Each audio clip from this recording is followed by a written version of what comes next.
Havia uma mala cida e um coque apertado, e a promessa que Dandara repetia aos dedos: cuidar da mãe, pagar as contas, não desistir. Ela parou diante do portão negro da mansão como quem respira fundo antes de entrar no mar. A casa parecia maior do que na foto do anúncio, cheia de janelas que não devolviam calor, e um carro preto esperava na sombra. Na bolsa, além das poucas roupas, havia um bilhete dobrado com o nome da mãe e uma receita médica rasgada pela metade, lembretes de por que ela não podia falhar.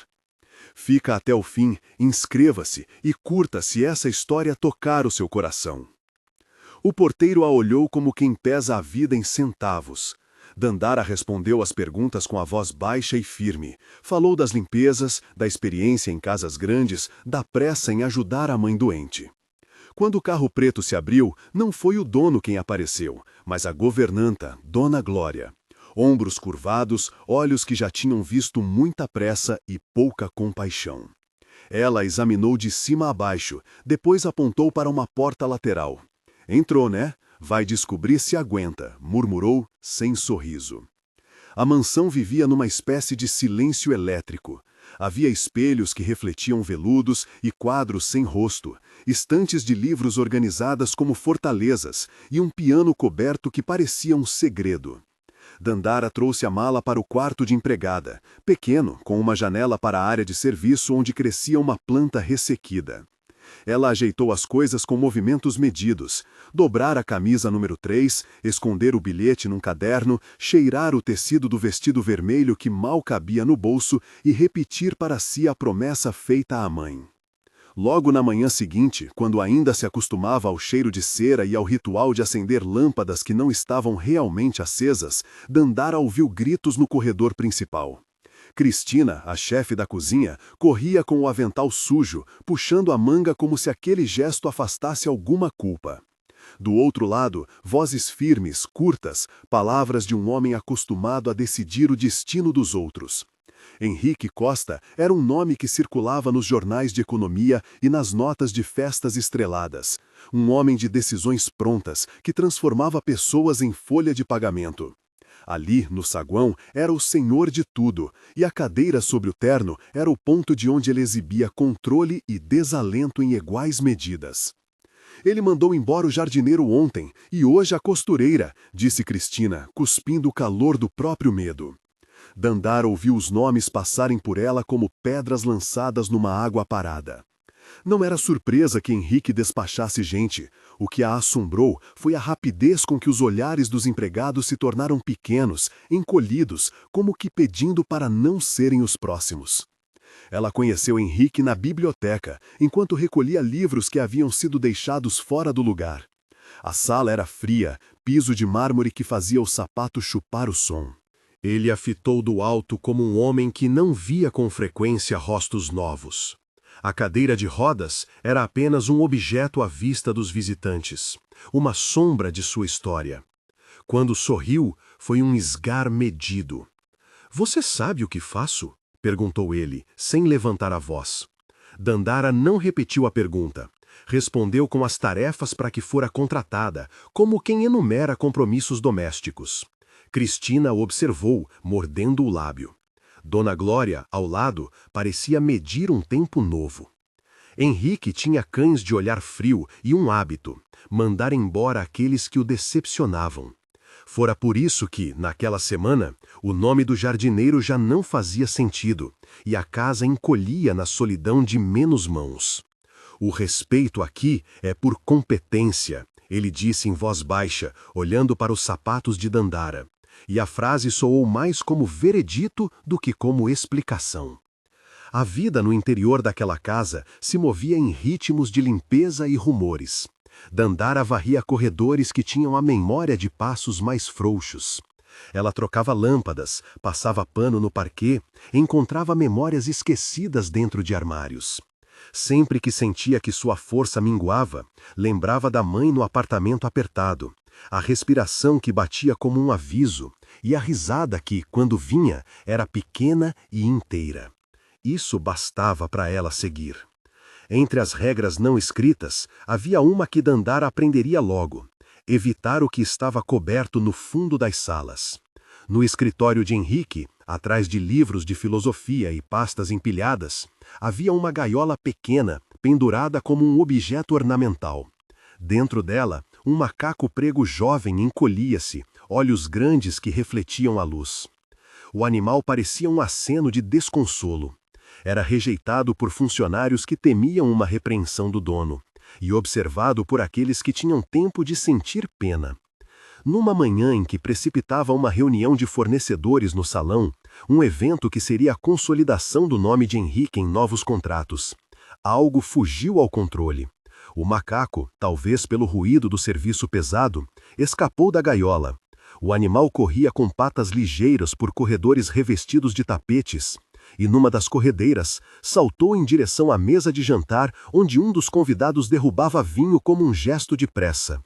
O susto ecoou num coro, cristais tilintando, portas batendo e pessoas gesticulando em pânico. Um estalo de conflito que poderia custar caro.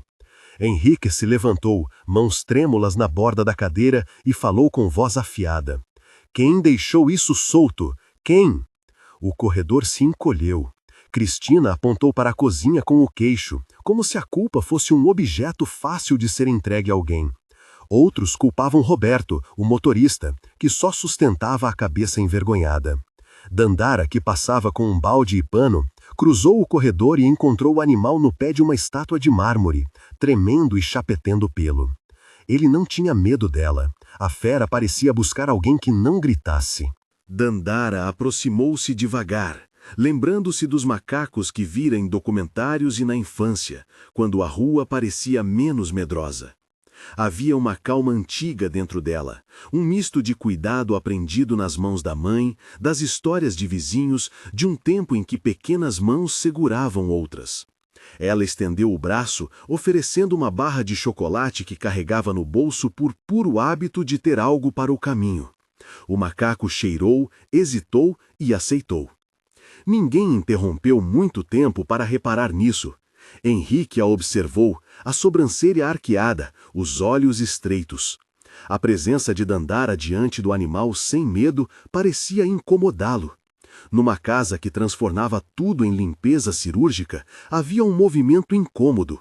A cena mostrava que gentileza podia existir onde ele insistia em encontrar defeito. Deixe-o lá, disse ele. A frase parecia um aviso para todos que pensassem em acalmar algo sem autorização. No entanto, a tranquilidade do quarto do macaco depois do momento de pânico caiu como um pano sobre a sala. Pessoas retornavam às suas ocupações, o evento foi adiado e a imaginação de Henrique trabalhava como um motor lento que pensava em despesas e débitos. Mais tarde, quando a governanta perguntou quem ficaria de olho no animal, alguém disse, por descuido ou por verdade, que Dandara tinha jeito com ele. Henrique não comentou. Mas, naquela noite, enquanto corria a lista de funcionários que o irritavam, a imagem dela segurando a barra de chocolate permaneceu. Os dias seguintes foram uma sequência de pequenas provas. Cristina fazia questão de apontar cada erro, cada molha no piso que Dandara deixara passar. Haviam tarefas impossíveis, limpar lustres que precisavam de escada firme, atender a uma lista de exigências com horários que desafinavam o relógio. Cada falha era anotada mentalmente e jogada de volta como humilhação. Mais cuidado, preste atenção, não é tão difícil. A raiva de Cristina tinha uma espécie de veneno social. Ela repetiu o script que Henrique gostava de escutar, reforçando a ordem de quem deveria se curvar. Mas Dandara seguia, lembrando-se de que as mãos que sustentavam a casa eram as mesmas que poderiam um dia segurar a mão da mãe quando ela tremesse de falta de ar. A necessidade era uma disciplina que não permitia fraqueza. Enquanto isso, Henrique vivia o seu próprio inverno íntimo. Era conhecido que antes do acidente, sua vida havia sido uma trajetória de presença, festas, viagens, discursos, e algo dele se havia quebrado quando o carro saiu da estrada naquela noite de chuva. Desde então, movimentos e sensações tinham um ruído de perda. A cadeira de rodas era tanto memória do corpo quanto símbolo de limites. Ele guardava em gavetas fotos de uma mulher de sorriso fácil, a noiva que o destino tirara. E, em silenciosa retaliação ao mundo, cortava vínculos, demitia, afastava, fazia o capitalismo pequeno e pessoal. Numa tarde de domingo, Dona Helena veio para visitá-lo. Ela era mãe de Henrique, mulher de olhar firme e mãos que não hesitavam. Sua chegada trouxe uma espécie de solenidade doméstica. Onde ela passava, os quadros pareciam endireitar a postura. Ela gostava de eventos, de ver a reputação da família ao lado de jovens talentos e trazia consigo a decisão de que o próximo concerto na casa, uma tradição anual de apoio a causas beneficentes, não poderia ser diminuída por caprichos. Você sempre vai encontrar um motivo para reduzir as coisas, disse ela a Henrique num tom que misturava reprovação e cuidado. Mas não hoje. Contrate a equipe de sempre. Faça as doações. Você tem de manter as portas abertas. Era um apelo com propósito. Ela queria que a casa abrigasse sociedade e música, não apenas o silêncio de rancores. Henrique ouviu como se o pedido fosse um comando de outro universo e por um instante algo estremeceu. Ele concordou com relutância, não por generosidade, mas porque havia nela uma autoridade que nem ele poderia negar. A presença de Dona Helena trouxe novo ritmo à casa. Preparativos começaram, convites revisados, a lista de músicos recortada. Para Dandara, aquilo significava noites de polimento de prata, pressa para deixar os pisos perfeitos e uma repetição de tarefas que nunca terminavam. Havia também a contradição de ver convites para jovens artistas que lembravam algo desejado dentro dela. No quarto, o vestido vermelho, herança de uma prima distante, surgiu como possibilidade. Dandara o tocava com respeito e medo, imaginando o que um pedaço de tecido poderia fazer com a visibilidade de uma vida. O evento aproximou-se como uma tempestade anunciada. Mais pessoas foram chamadas, equipamentos chegaram e a mansão começou a pulsar com ruídos inéditos, vozes de técnicos, o rumor de caixas, o zunido de microfones. Entre os convidados, especulações circulavam sobre quem viria e Henrique fazia questão de relembrar que tudo deveria ser perfeito. Na véspera, enquanto passava pano no salão de festas, Dandara escutou 2 empregados sussurrando sobre um plano de Cristina para ridicularizá-la. Eles diziam que ela era muito ousada por querer participar das atividades de apoio ao evento. A sugestão era de que a movimentação de Dandara e sua fala natural eram inconvenientes num reino de etiqueta. A notícia feria a carne de sua paciência, mas não a derrubou. Havia, no entanto, algo diferente naquela noite. O macaco, acostumado aos cantos, subiu no piano coberto e tomou dele um interesse absurdo, batendo nas teclas com gestos imprevisíveis. O som torto ecoou como riso. Na manhã do evento, a casa cheirava a flores e a cera fresca. Luzes pendiam como estrelas artificiais. Convidados de ternos escuros chegavam com passos medidos, mulheres em vestidos que falavam de rendas e redes, e um ar de expectativa pesada pairava sobre tudo. Dandara movia-se entre pratas e taças, com cuidado de quem entende que o menor deslize pode se tornar um rumor. Cristina encontrou a oportunidade para um golpe que achava certo. Ela insinuou que Dandara assistisse aos artistas, que observasse as bailarinas nos ensaios que aconteciam no salão improvisado, e, ao mesmo tempo, deixou pistas para Henrique de que a novata poderia brilhar de modo inconveniente. Era um jogo pequeno, mas eficaz, transformar curiosidade em ameaça. Henrique, que vinha observando com uma mistura de tédio e crítica, decidiu que queria controlar a cena. Ele passou pelo salão num momento de vazio e olhou para Dandara como quem afirma propriedade.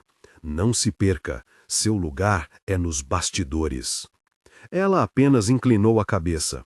Havia um fogo quieto dentro dela que não pedia permissão. O ponto de virada chegou quando, no meio do jantar, o som se rompeu. As luzes falharam por um segundo, um apagão curto que deixou velas e rostos numa penumbra dramática. Foi suficiente para que, do lado do piano, o macaco, assustado, se soltasse e caísse em direção ao público. Gritos surgiram como um surto de pássaros. Um convidado derrubou a taça de vinho e, numa cascata maligna, as gotas escorreram como rubros pequenos. A cena poderia ter descido ao ridículo, poderia ter transformado o momento em humilhação pública. Foi então que Dandara se moveu outra vez. Sem que ninguém percebesse, ela se aproximou do animal com passos leves, como dançarina prestes a fazer a primeira curva. O macaco fixou nela os olhos como se reconhecesse um porto. Em silêncio, ela colocou a mão no peito do animal, sentiu os ossos finos, a respiração ofegante e sussurrou algo que só os dois conheceriam. A voz era baixa, um murmúrio de quachas antigas, palavras simples e rítmicas. As pessoas se voltaram e o ruído cessou como se o mundo prendesse a respiração. Quando Dandara ergueu o macaco, o silêncio se quebrou em aplausos contidos e olhares de surpresa. Henrique estava imóvel, mãos no colo, e por um momento nenhuma palavra saiu de seus lábios. Alguém comentou a coragem, alguém outro sussurrou sobre sorte. Cristina, nos bastidores, mordeu os lábios. Dona Glória, que trouxe lenços, sacudiu a cabeça numa mistura de orgulho e alívio. O macaco, agora nos braços de Dandara, enroscou-se como quem escolhe um lugar. Ele olhou para Henrique e emitiu um som que era, ao mesmo tempo, um pedido e uma oferta. Henrique viu algo nessa cena que não esperava: a humilhação de segurar sua própria surpresa. Ele fora criado para governar, não para ser tocado por gestos tão simples. A presença de Dandara, jovem, negra, calma, diante daquele objeto do seu capricho, revelou-lhe uma verdade que ele havia esquecido. Gentileza era um tipo de poder que não precisava de assinatura ou cheque. Por um segundo, a máscara caiu. "Deixe-a ficar", disse ele, de modo que só alguns ouviram. Não era entrega, era uma decisão estratégica e, ao mesmo tempo, um reconhecimento tênue.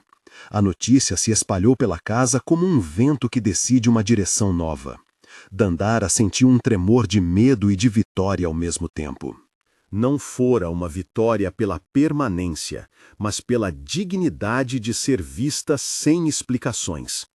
Naquela noite, depois que a última taça fora recolhida e os convidados partiam com sorrisos ensaiados, Henrique ficou sozinho na biblioteca. A cadeira de rodas parecia um cenário e, ao mesmo tempo, um espelho. Fotos antigas que ele mantinha em pequeníssimas molduras recordavam uma outra vida. Ele tocou o próprio joelho, título de uma dor remota, e pensou no modo como a casa tinha enjaulado mais que a si. O macaco, em seu próprio canto, dormia tranquilo, e Dandara, no quarto de serviço, arrumava as roubas com mãos que tremiam de cansaço e de algo novo, uma pequena luz que vinha do reconhecimento. Os dias se sucederam e, com eles, uma relação estranhamente atípica se desenvolveu. Henrique passou a observar, não com a paciência de antes, mas com a curiosidade de alguém que redescobre um instrumento antigo. Talvez pudesse tocá-lo, se aprendesse em um modo certo. Ele começou a pedir relatórios com menos frieza e mais perguntas veladas. Quem é aquela que limpa o salão com tanta pressa? O que pensa quando dobra uma toalha?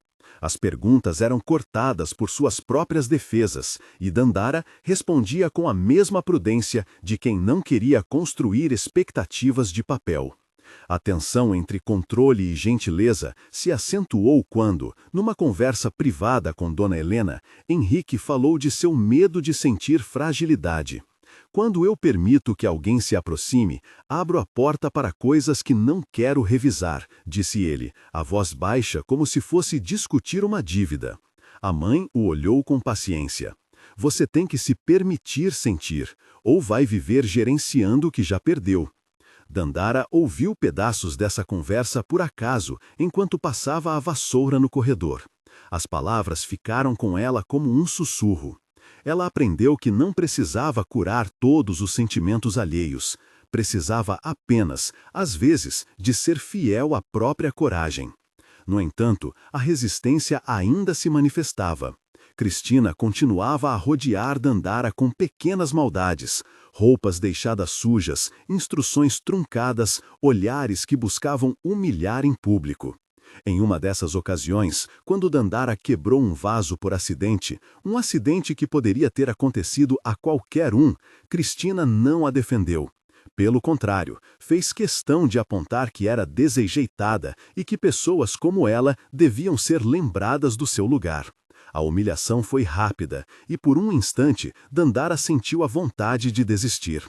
Mas foi então que ela lembrava da mãe, do vestido vermelho guardado na mala, e respirava fundo, como quem reúne forças para subir um último degrau.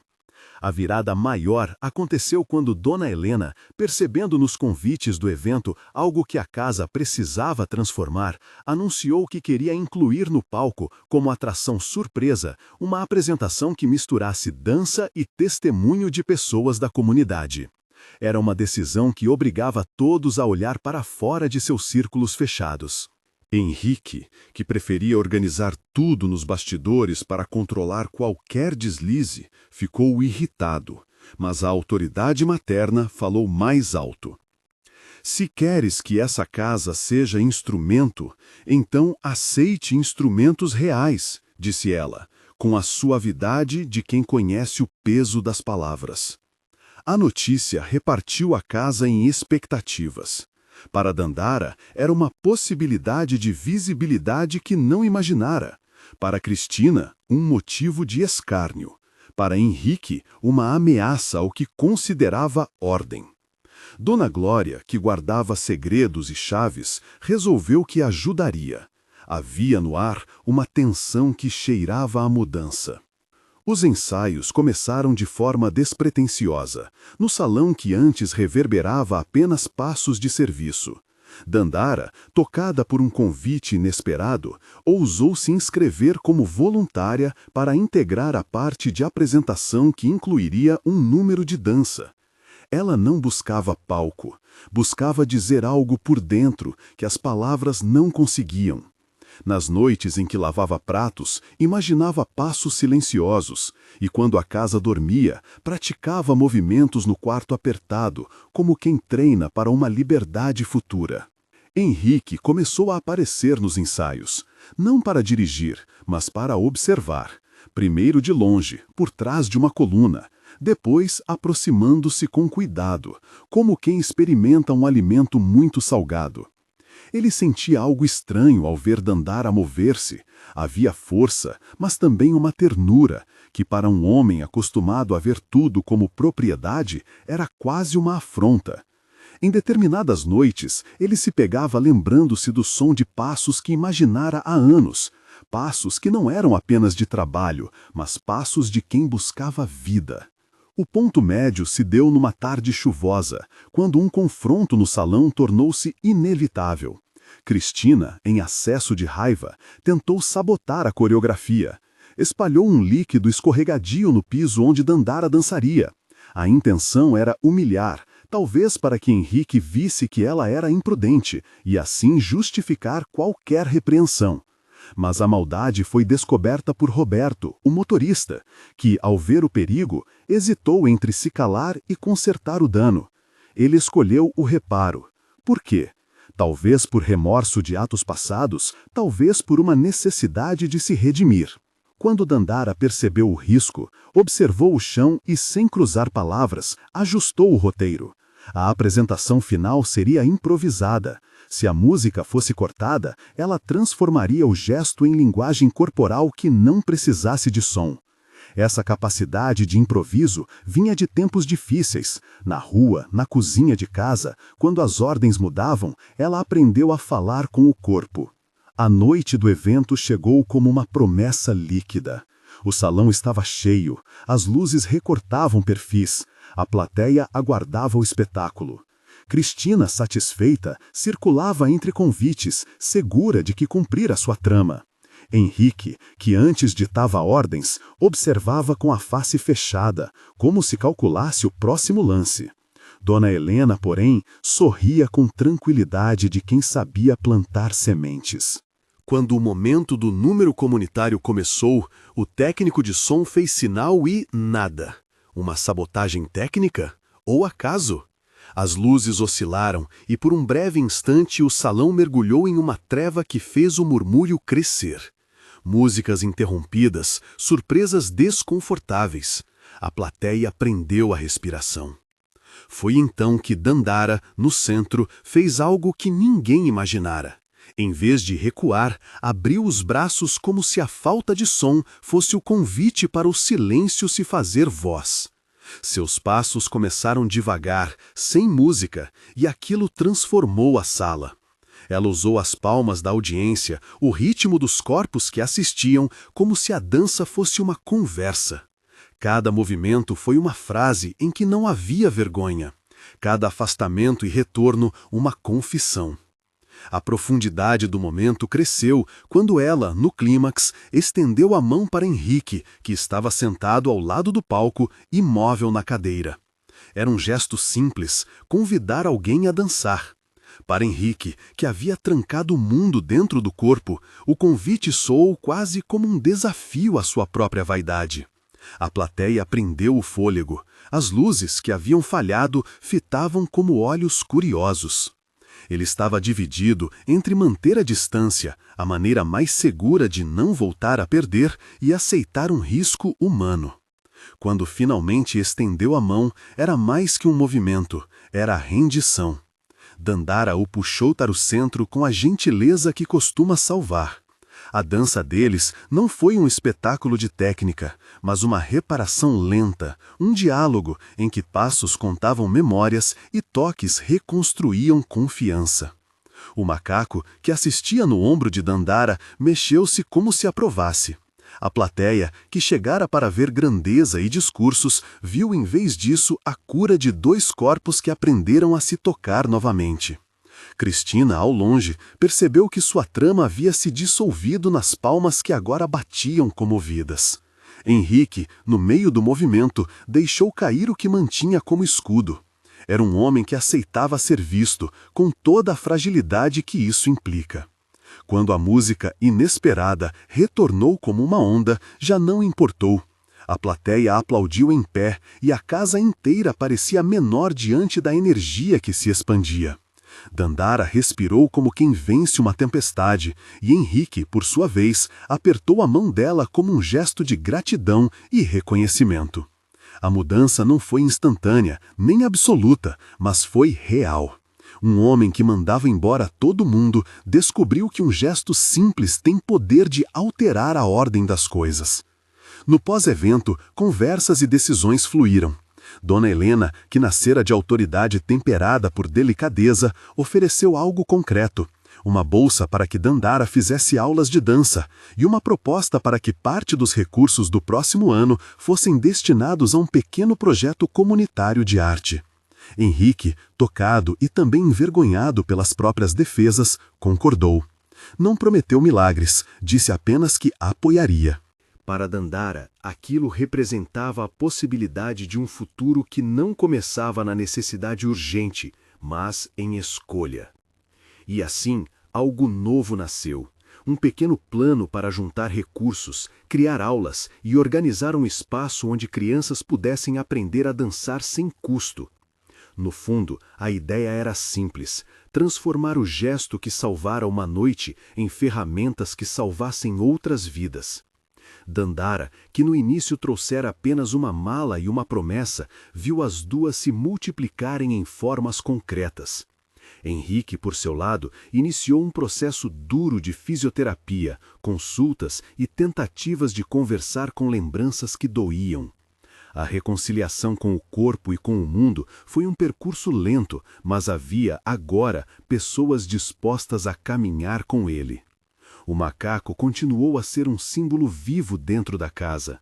Não mais um capricho, mas um lembrete de que a vida, por vezes, encontra alívio nos gestos mais simples. Dandara, com o vestido vermelho guardado na mala, nunca permitiu que a roupa se tornasse fetiche. Para ela, era apenas um símbolo, a coragem de se tornar visível sem medo. A biblioteca, antes altar do controle, foi utilizada para ensaios noturnos, onde passos se misturavam a páginas, e o piano coberto revelou aos poucos canções de uma casa que começava a aprender a ouvir. Ainda havia resistência. Cristina não desapareceu num passe de mágica. Alguns olhares continuaram duros, mas a mudança tinha algo de contagioso e humano. A bolsa para as aulas foi o primeiro gesto concreto, seguido por pequenos ajustes no tratamento com funcionários e mais presença de voluntários. A mãe de Dandara recebeu cuidados melhores. Henrique autorizou, junto à equipe médica que conhecia, um acompanhamento que fazia diferença na respiração. Nada disso apagava a dureza do passado, mas juntava retalhos novos para o futuro. Numa manhã clara, meses depois, a imagem que fechava aquele ciclo era simples e poderosa.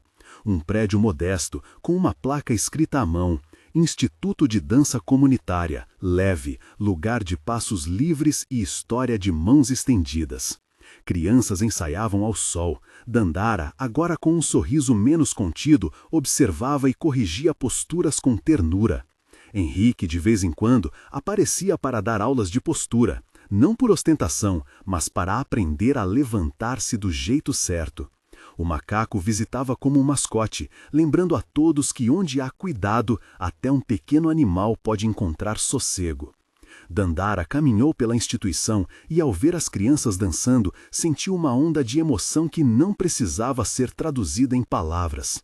Ela tinha vindo àquela mansão com uma mala pequena e uma promessa. Saiu de lá com uma história que transformou muitos rostos e, sobretudo, com a convicção de que pequenos gestos possuem a potência de mudar destinos. A cadeira de rodas, simbolicamente, já não era apenas prisão, era pedra de resistência e, junto dela, gestos de fisioterapia e paciência convertiam limites em percursos possíveis. A última cena, para quem visse de fora, seria um quadro de som e cor. Crianças girando em volta, uma professora velha batendo palmas, Henrique tentando acompanhar um passo e Dandara, ao centro, com o vestido vermelho que já não era símbolo de grandeza ostentada, mas de coragem compartilhada. Ela olhou para a mãe, que assistia de uma cadeira próxima, com olhos mais firmes. A promessa foi cumprida aos poucos. Cuidado, persistência, uma mão estendida no momento oportuno. Naquele momento, os que conheciam a história podiam compreender a lição que nascera sem sermões. Um milionário que demitia todos por medo aprendeu lentamente a guardar pessoas. Uma jovem que precisava de uma oportunidade descobriu que sua gentileza era capital. E um macaco, tão pequeno quanto um recado do destino, foi o fio que costurou tamanha mudança. O mundo permaneceu complexo e duro, mas havia agora uma ilha de prática e afeto, onde passos podiam ser ensinados e vidas tocadas. O dia da primeira apresentação pública do Instituto chegou como um fôlego coletivo. Não havia cortinas de veludo nem luzes de espetáculo, apenas refletores emprestados e um palco improvisado ao lado do prédio, onde alguns bancos de madeira e tapetes formavam a fronteira entre a plateia e o chão onde os corpos das crianças iriam contar suas histórias. A comunidade se ocupou em silêncio até o último minuto. Redes de vizinhos, professores voluntários, mães trazendo bolos e sucos. Henrique andou pelo espaço com a invencibilidade frágil de quem ainda precisa de apoio para se levantar, mas que havia aprendido a cruzar o peito com firmeza quando aparava um passo errado. Dandara trocou o vestido vermelho por uma versão mais simples, havia aprendido a dividir o símbolo entre 1000 mãos e prendeu os cabelos com praticidade. A mãe dela, sentada num banco próximo, olhava com olhos mais calmos do que antes. Às vezes apertava a mão de alguém e, por instantes, a expressão lembrava um mapa de lembranças antigas, mas a respiração estava menos ofegante. As crianças pareciam saber que aquele seria um dia diferente. Nos rostos havia concentração, o tipo de concentração que tornava cada gesto um juramento secreto. Houve uma pequena confusão com um par de sapatilhas que faltavam. Duas meninas riram e calçaram meias coloridas que tornaram os pés mais leves. O macaco, que desde então ganhara nome nas conversas do bairro, Mingau, por sua preferência por bolos e cafés, circulava entre as cadeiras, curioso, e teve de ser resgatado por um dos ajudantes quando decidiu que a lona do palco era um galho a ser conquistado. Mingau era um lembrete vivo de que a imprevisibilidade podia virar graça se recebida com paciência. Em volta do espaço, vozes que antes desconfiavam, agora conversavam sobre o futuro em tom mais sereno. Cristina apareceu com um lenço novo, os traços do rosto não eram mais tão agudos. Ainda não havia sorrisos fáceis entre ela e Dandara, mas quando se aproximou para perguntar se precisava de algo, a jovem não desviou o olhar. Havia uma tolerância nova, talvez nascida da exigência do cuidado, ou do reconhecimento de que a instituição precisava de quem soubesse organizar, mesmo quando a memória recusava a compostura. "Precisa que eu cuide das cadeiras?" Cristina perguntou, a voz baixa. Não era pedido de perdão, era oferta de serviço. Dandara hesitou por uma fração de segundo. Lembrou das noites em que o prédio se transformara em campo de batalha entre acusações e fugas, e como, graças a pequenas costuras, aquele ontem fora modificado. Respirou e sorriu do jeito que aprendeu com as crianças, um sorriso que aceitava e seguia adiante. "Preciso", respondeu. "Obrigada." Os ensaios finais foram rápidos, com Henrique observando de um canto e correndo vez ou outra para ajustar um ombro, alinhar um tronco. A cada intervenção, ele lembrava de si mesmo, das primeiras consultas, da fratura que, mais do que ossos, havia partido certezas. Ainda havia noites em que se levava à janela e o mundo sugeria um peso antigo. Naquele dia, porém, encontrou mais força no eco do sapateado infantil do que no seu reflexo. O programa incluía pequenas cenas, uma coreografia de grupo que celebrava a liberdade de gerar sem medo, uma peça solo de uma menina chamada Lila, cuja história havia se agarrado à dos frequentadores do instituto desde os primeiros dias. Lila vinha de uma família que precisava trabalhar, e o teatro era para ela um ponto de respiro. Tinha o corpo pequeno, mas uma presença enorme. Quando Lila dançava, era como se o ar aprendesse a respeitar limites e a negá-los ao mesmo tempo. Os ensaios foram marcados por um episódio que poderia ter desmanchado a apresentação e, em vez disso, se tornou a pedra de toque do que aconteceria naquela noite. 2 dias antes do evento, a cisterna que servia ao prédio entupiu. A água estagnou no quintal e o mau cheiro ameaçou invadir o ambiente das aulas. Alguém sugeriu cancelar, outros começaram a procurar soluções. Henrique, ainda frágil, passou a tarde descendo e subindo escadas, conversando com vizinhos, limpando pedras. Cristina usou um velho contato de família para chamar um encanador. Dandara, sem ostentar heroísmos, comandou quem secava tapetes, quem secava calçados, quem trazia panos. Havia uma urgência que lembrava a madrugada em que tudo começou, porém com o brilho de agora, muita gente disposta a proteger aquilo que nascia. No dia do evento, uma senhora subiu ao pequeno palco e falou sem microfone, com a voz de quem conhecia distâncias. Um lugar assim não nasce em silêncio. Nasce do trabalho de quem acredita que os passos precisam chegar primeiro que as cartas. Ela sorriu para as crianças. A gente não tem muita coisa, mas o que temos é de verdade. A plateia aplaudiu entre suspiros. Entre os espectadores, havia famílias que até pouco tempo não ousavam atravessar a rua.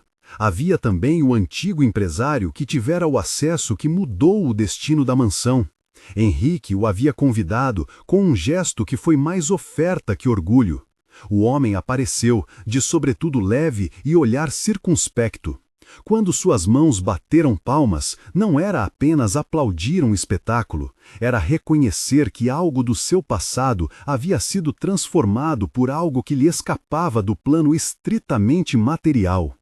A apresentação teve momentos silenciosos e outros de afluência. Lila saiu para seu solo com o rosto fechado de concentração. O começo foi tímido, passos curtos, respirações quase inaudíveis. A música, vinda de um velho aparelho de som doado por um amigo, parecia entornar nostalgia. Aos poucos, Lila soltou-se. Houve um movimento em seu corpo que contou o que as palavras não ousavam. Ela lembrava de ter sido chamada de insolente em outras plateias da vida, de ter sido puxada para trabalhos ainda enquanto seus pés pediam escola. Ali, o corpo fazia a reparação. No meio do solo, Lila olhou para a plateia e avistou a mãe, escondida entre as sombras. A mulher devolveu o olhar com olhos cheios, que tremiam. A menina finalizou com uma reverência que soou como promessa. Quando terminou a última coreografia, a reação foi uma onda. Pessoas se levantaram, aplausos se misturaram a lágrimas. Dandara viu Henrique aproximar-se e, por impulso, encostou a mão no antebraço dele, um gesto pequeno, uma confissão calma. Henrique sorriu, com olhos que contavam uma outra história, a do homem que aprendeu a ser cuidado e a cuidar em retorno. Os dias seguintes trouxeram o que costumam trazer dias de conquista, ofertas de ajuda tímidas, alguns convites para repetir apresentações em escolas, um desejo crescente de organizar a programação do instituto. Mas também vieram as questões práticas, aluguel do espaço, contas, a necessidade de formalizar o projeto para acessar editais. Dandara entendia que era necessário transformar generosidade em sistema, afeto em planilha, gesto em sustentabilidade. Era uma parte da tarefa que, por vezes, sentia distante de sua vocação, ensinar a dançar. Ainda assim, gostava de pensar que a dança poderia ensinar também matemática social, como somar pessoas, dividir responsabilidades, multiplicar possibilidades. Foi nesse contexto que apareceu um jovem que dizia trabalhar com projetos culturais. Chamava-se André, usava óculos com armação escura e trazia uma bolsa cheia de papéis que cheiravam a tinta de impressora. André falou de editais, patrocínios, formulários, explicou com cuidado as etapas para a formalização. Havia na sua voz um tom que lembrava a escola, didático, cauteloso. Dandara ouviu com atenção e, quando ele ofereceu ajuda para preencher os primeiros formulários, sentiu a ansiedade misturar-se à esperança. Ela concordou, mas nem tudo era fácil. Em letras pequenas nos formulários, havia exigências que levavam tempo para cumprir. A equipe do instituto, reduzida, precisava aprender a lidar com prazos, com documentos, com horários. Cristina, cuja experiência em organização doméstica e pequenos negócios era mais prática do que teórica, passou a ajudar na triagem de papelada.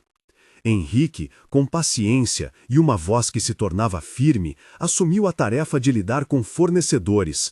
Chegava cedo para abrir o prédio e coordenar entregas. Mingau, por sua vez, acompanhava a rotina com a tez de quem entendia que a atenção humana também se conquista com ração. Houve uma ocasião em que Dandara percebeu o limite de sua própria ternura.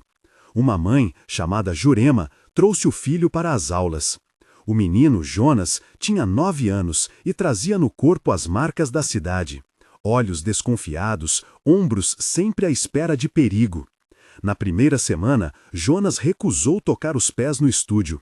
Sentava-se na beira da sala, observando como se cada movimento desejasse devorar uma parte dele. Dandara procurou aproximação sutil.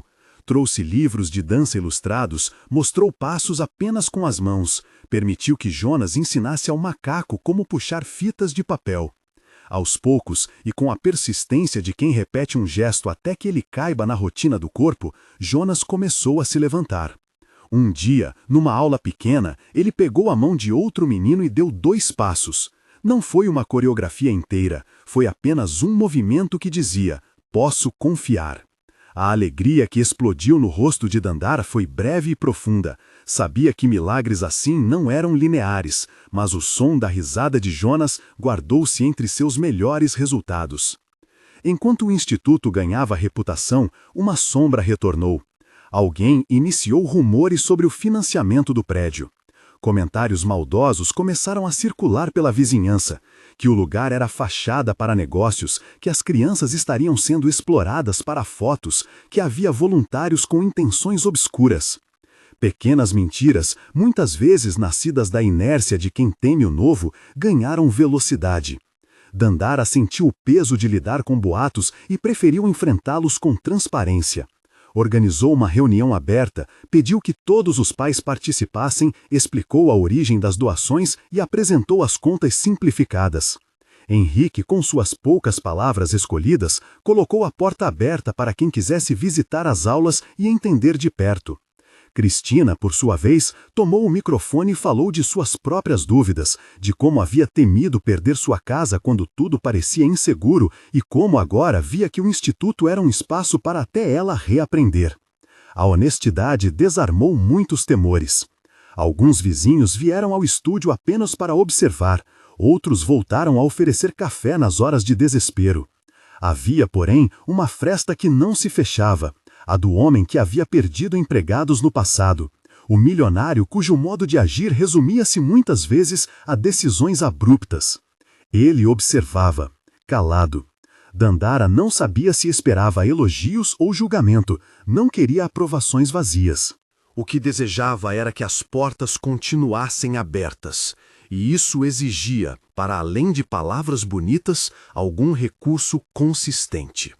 A cidade, com sua lógica de prioridades, não oferecia facilidades para projetos pequenos e recônditos como o dela. E cada edital parecia pedir compromissos que desviavam a instituição de sua essência. Houve uma manhã em que chegou uma proposta inesperada. Uma escola da cidade grande, interessada em fazer uma parceria, queria enviar alguns alunos e um coordenador para trocar experiências. Era uma chance de exposição e, possivelmente, de financiamento. Porém, vinha com a condição de adaptar o calendário do Instituto, o que reduziria as vagas gratuitas. O dilema abriu a ferida antiga: escolher entre crescer e arriscar perder sua razão de ser. Dandara passou uma tarde inteira caminhando pelo quintal, observando o mingau subir e descer um tronco velho. O macaco parecia pensar que tudo terminava num galho. Ela sabia que havia decisões que exigiam mais do que galhos. Reuniram-se naquela noite para decidir. Henrique falou primeiro, com a calma de quem aprendera a medir a voz. Propôs um plano intermediário: aceitar a parceria, mas manter parte das vagas para as crianças da comunidade e criar uma tabela de bolsas. Cristina, surpreendendo a todos, sugeriu que pudessem enviar performances para espaços públicos menores antes de aceitar compromissos maiores. André apresentou projeções, números e possibilidades de contrapartida. Lila, ainda criança, apenas pediu que a instituição não obrigasse ninguém a ser alguém que não era. Dandara, ao ouvir, percebeu que a resposta estava em alinhar princípios com pragmatismo. Aceitar a proposta não significava vender a alma do Instituto. Significava fazê-lo respirar mais forte, chegar a lugares onde mais passos poderiam ser ensinados. Resolveram, então, aceitar a parceria em caráter experimental, com cláusulas claras sobre vagas gratuitas e contra-requisitos que preservassem a identidade do programa. Os meses seguintes trouxeram a rotina intensa de adaptação. O Instituto começou a receber mentores externos, professores vindos de outras cidades, e com isso veio uma nova linguagem técnica. Por vezes, a pedagógica forma de explicar movimentos parecia fria quando comparada ao calor do método que Dandara havia inventado com as crianças. Mas havia também ganhos. O curso de anatomia para os professores, ministrado por um fisioterapeuta que trabalhara com Henrique, ajudou a reduzir lesões. Projetos de captação organizaram campanhas pequenas que trouxeram recursos para consertos e compra de materiais. Ainda assim, descansar não era um verbo frequente ali. Em meio aos progressos, Dandara sentia que algo de sua vida pessoal dissolvia lentamente. As horas de trabalho tomavam seu espaço. Em algumas noites, olhava para a cama vazia e pensava em como construir uma família sem perder-se na missão. Henrique notava as marcas de cansaço e, num gesto que lembrava antigos cuidados, trouxe um envelope com um bilhete simples. Na folha, um recorte de jornal onde aparecia uma entrevista com crianças dançando em outro bairro e, rabiscado, um convite: vem para jantar. Não era uma declaração, nem uma mudança repentina. Era um gesto delicado que dizia: a vida além do Instituto e, se quiser, podemos construí-la aos poucos. Dandara guardou o bilhete no bolso do casaco e sorriu sozinha. Não respondeu de imediato. Respondeu no ritmo das coisas que não se apressam, com tempo, com coragem, com vontade. Sabia que construir não era apenas somar talentos, era também aprender a aceitar afeto sem medo. E assim, a casa que antes fora palco de conflitos transformava-se em território de própolis, curativo e ensaio. As paredes guardavam agora o som de passos repetidos, risos e conversas sobre contas. Mingau dormia na janela ao entardecer, como se guardasse uma vigília doméstica. Nos encontros de pais surgiam relatos de vidas que mudavam fora do espaço. Uma mãe que voltou a cursar o ensino supletivo, um pai que diminuiu a carga de trabalho para poder buscar o filho, um jovem que, graças a uma breve bolsa, foi convocado para uma audição em escola de arte. Pequenas vitórias se somavam, formando uma linha que nem sempre era reta, mas que apontava para adiante. Numa tarde de inverno, quando a luz entrava inclinada e o soalho rangia como se dissesse versos, surgiu uma notícia que roubou o sono de Dandara. O prédio vizinho seria colocado à venda e havia o risco de que uma construtora comprasse e transformasse a área em algo que expulsaria parte dos frequentadores. O impacto social da mudança poderia deslocar famílias, encarecer aluguéis e tornar inviável a frequência de muitas crianças. A sala encheu-se de tensão, as conversas passaram a orbitar de solidariedade e estratégia. Era preciso agir para evitar que as transformações externas demolissem a pequena ilha que haviam construído. Uma mobilização foi organizada. André, com seu papel de articulador, articulou uma campanha de vizinhança. Cristina ligou para conhecidos. Henrique escreveu uma carta à administração possível. Dandara, que aprendera a liderar sem ansiar por protagonismo, tomou a frente de um movimento de arrecadação para a compra coletiva de um pedaço do terreno, ou, pelo menos, para garantir a manutenção do direito de acesso das crianças. Não seria fácil. Haviam valores maiores do que o Instituto poderia alcançar por si só. O que poderia fazer, então, era transformar a injustiça em problema público, chamar a comunidade para defender aquilo que era de todos. Os dias que vieram após essa decisão foram de encontros longos, de pequenas conferências e de reuniões com representantes do bairro. Milhares de detalhes precisavam ser resolvidos: valores, documentação, acordos. Cada proposta parecia esbarrar em uma nova exigência. Mas havia algo particular que impelia a todos: a convicção de que o lugar não era apenas um prédio, era um mapa de possibilidades. Certa noite, após uma assembleia exaustiva, Dandara e Henrique caminharam pelo pátio. A lua surgia tímida, e no silêncio, o estalar do asfalto parecia contar os passos de outros que já haviam decidido ficar. Talvez a gente não consiga, disse Henrique de repente, sem olhar para ela. Talvez, respondeu Dandara, mas não é por isso que a gente para. Ele parou e a olhou. Ali havia menos palavras e mais compreensão do que qualquer diálogo poderia carregar. Mingau, sentindo a emoção humana, aproximou-se e tocou com a mão pequena o chapéu que Henrique usava. O gesto, simples, acalmou-os como se lembrasse de que os desafios pediam atenção e não desespero. E então veio uma proposta que ninguém esperava.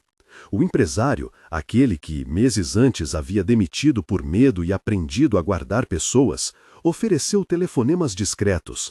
Resolveu colocar à disposição uma reunião com investidores que poderiam, se convencidos, colaborar para uma compra parcial do terreno e garantir espaços públicos para a comunidade. A oferta não era caridade pura, vinha com interesse estratégico. Mas Dandara, agora mais experiente em negociar o mundo que a cercava, sabia que alianças não precisam ser sacrifícios, podem ser pontes.